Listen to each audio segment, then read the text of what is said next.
everyone, today we are making asparagus soup. So we have lots of asparagus that has been washed. I also add garlic and onions. Add a red onion to this one. I prefer red onions because they add more flavor.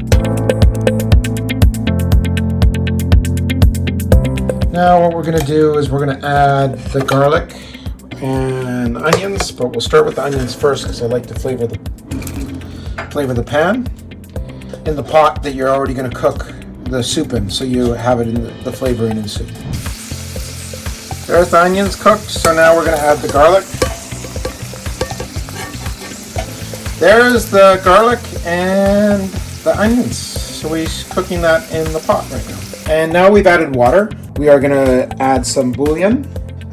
So we got some bouillon here. Everything's to taste, so you add as much as you need. It makes it more saltier, so you try to control how much you add. And then once we add the bouillon,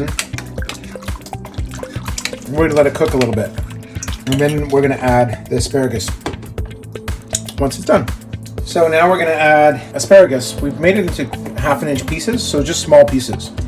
And you're just adding this to the bouillon. The bouillon I'm using is an organic chicken bouillon, but you can also use a vegetable bouillon, and that's going to be for a vegan.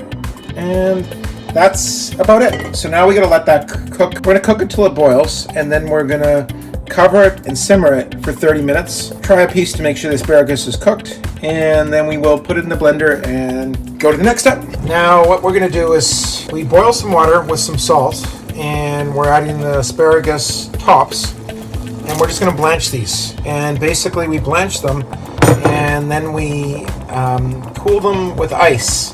That way they hold the intensity of green and flavor. So now we take the asparagus tips and we have to drain them. So I use a strainer.